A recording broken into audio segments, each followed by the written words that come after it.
Hey folks, welcome to round one. We are on the play with a pretty risky keep that I think I'm going to keep though. This is punishing, but I think our deck, once we get into the 4 to 5 mana range, just can be really great. We're on the play, we have lands, and we have eventually spells, but they're impactful spells, so I don't quite mind keeping this hand. Ideally, we hit a 2-drop. This hand, if I were to replace the Dragonloft Idol with a 2-drop, I would be okay with the hand, and if I were to replace like Swift Warkite with a 2-drop, I would be in love with the hand. As it stands, it's risky. So I think what I'm gonna do here, we have a lot of the colors that we need. I'm gonna play the Evolving Wilds now, and I think what that means is I'm going to fetch for. I could get the island now, and that punishes us if we draw Summit Prowler specifically. We already have a play on 4 though, so I think I feel a little bit more comfortable getting the island. We need the island for Necromaster Dragon, and it removes it as a potential draw for us. So I don't quite mind that play. It would be very bad for us if we fetch Mountain here and then we draw Necromaster Dragon and we're just sitting here unable to cast it. So I think we should use our Evolving Wilds, for the purpose that it's in the deck, right? Is to get an island. And the other option would have been to play another land out on turn 1, but that runs an even higher risk of us drawing things we could play and then bricking on anything to do with them. So we're just going to get the island here. Maybe we can confuse our opponent as to what we're on. Monument is fine. I think I'll just play out a Swamp here and pass. Monument gives us something to do next turn and enables us to play Sarkhan's Rage. Wow. Okay, so our opponent playing nothing. We're going to reveal our sweet Grixis deck here. So we're going to have access to 5 mana next turn. And probably just play out the Dragonloft Idol if we draw another land. Playing Swift Warkite for no value is kind of annoying, but if it enables our Dragonloft Idol, it's probably worth it. Depending on what our opponent plays here, though, we may just play Orc Sure Shot. If they find their second land and play a Dromoka Warrior, for instance, then we get to play a Sure Shot. They get a turn to, put something on the board. Alright, so we'll see what we draw.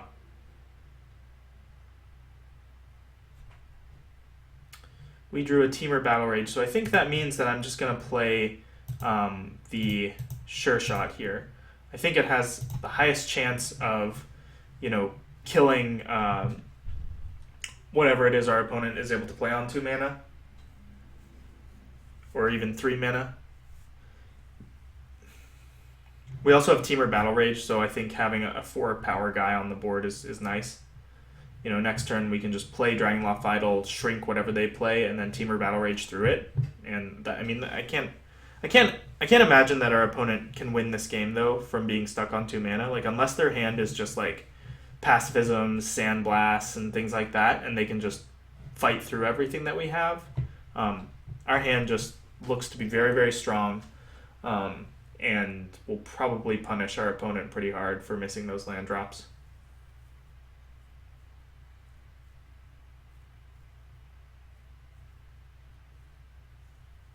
And at some point in the game, we can just we have this monument here.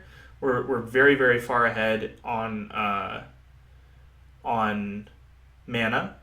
So with the monument, we can just peck away, and we don't even have to commit anything to the board. All right. Opponent has to discard an elusive Spellfist. So I think what that means is that we just want to close out this game as fast as possible, which I think just means playing out the Swift Warkite for no value. It's unfortunate to have to do that, but our opponent is stumbling so hard right now that we just want to end this game quickly.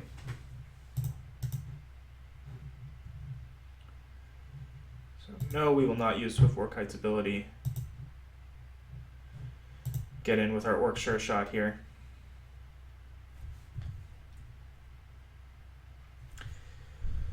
Okay, so our opponent's on white-blue, which is a pretty decent archetype. We're going to get in. I think we just have the win here. Because we can Temur Battle Rage on the Warkite. Drop our opponent to 5. And then kill with Sarkhan's Rage. Oops. Definitely don't want to activate our monument. We want to tap. 2, 3, 4, 5. Sarkhan's Rage. Okay, so that was a quick one. Opponents on our blue-white deck probably means pretty aggressive. As far as what that means, we're going to sideboard. We don't have much. We're sort of all in on our sweet dragons. It could mean Wandering Tomb Shell, though I expect what this means from our opponent is that we're going to see a lot of flyers, which our deck is actually quite fine against. You know, we have so many dragons that it's totally fine. As far as cuts, yeah, I don't really think we have anything for our opponents here. Maybe Hewstone Retainers, but I think our ground game is going to be just fine. So we're going to run it back, and we'll just see how this one goes. We didn't get to see much from our opponent anyway, so, you know, I think we can expect to see spells like Ojutai Summons.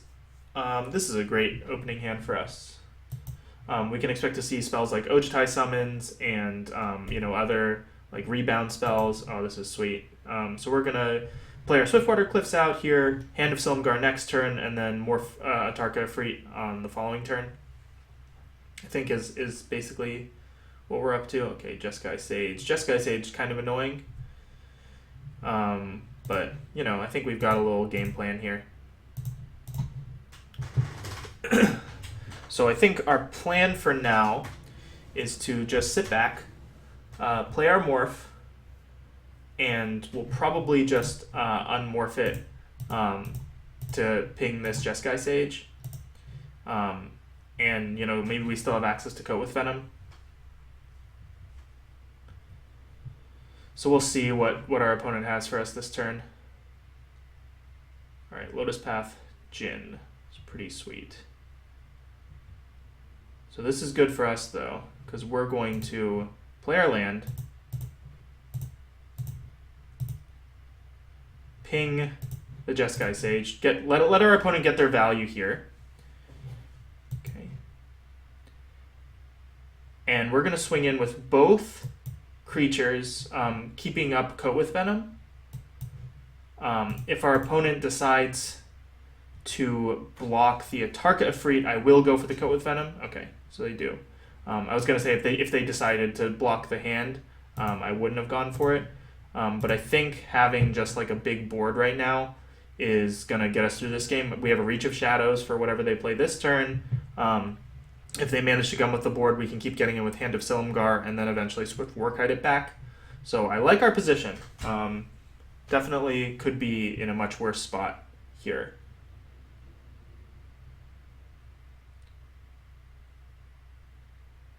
We got pretty lucky, though. This was probably the best draw. All right, our opponent is playing an Aven Surveyor, likely bouncing the Atarka Efreet. No, the Hand of Silumgar. Interesting.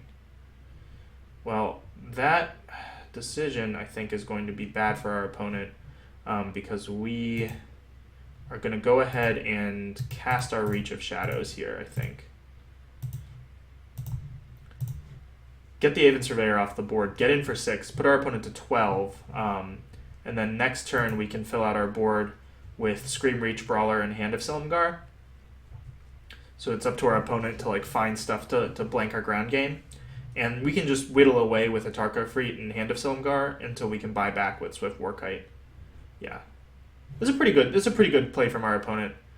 Having a Sandstep Outcast here is pretty good for them. And they've got an Updraft Elemental. Okay, so we got lucky and drew the Twin Bolt, so that's gonna go right now.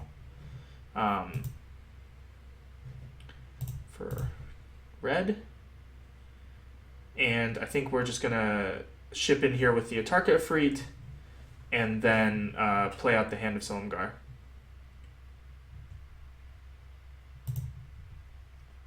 Opponent's probably tempted into the block here, but may not depending on what their hand is. Yeah, so they're taking 6 going down to 6. We play a Hand of Silumgar, and we ship the turn back. So next turn, we get to ship in with both here, play out the Swift War Kite to buy back the hand. Okay, Champion of Erishin, not a bad play from our opponent. But doesn't change what we're up to. So we're gonna attack with both. Our opponent's probably going to block both to kill them both, would be my guess. Yep. So opponent playing out their hand here. We're gonna go ahead. Oops. We're gonna go ahead and play out the Swift War Kite now.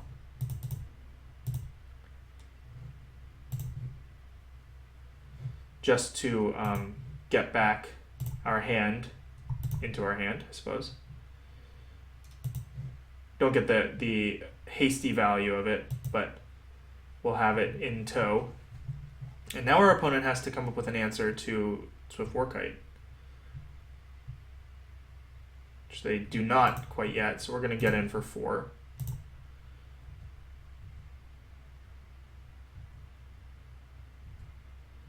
And we'll play our hand out, quite literally. So I think I hold the Scream Reach Brawler on the off chance that our opponent makes some silly attack, and we get to to dash in for lethal. Like our opponent maybe thinks like, okay, I can't block the War Kite, so I have to start getting into some sort of a race. And I'll leave the student back to block. It's a totally sensible play. Okay, well, they're going to gain some life here. Not bad for our opponent. This is like a little, well, this could be awkward for us. Like our opponent sort of has to start making some moves here though to hold down our flyer. Okay, so we see this attack, which we kind of expected. We're just going to ship in with the War Kite. Could be seeing a Sandblast here. Okay, we do not. Just gonna pass the turn. Our opponent's on a 1-turn clock at the moment. We are not going to block your elusive Spellfist. Ooh, you're very good. We're gonna cast you with Dash.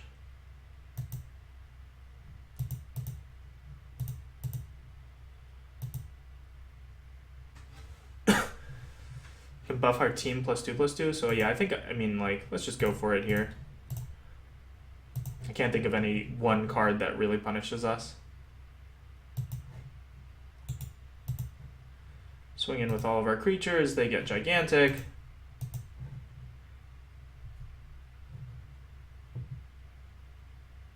And I can't imagine that our opponent has, anything. So that was sweet. I'll see you guys in round 2 with our awesome Grixis Dragons deck.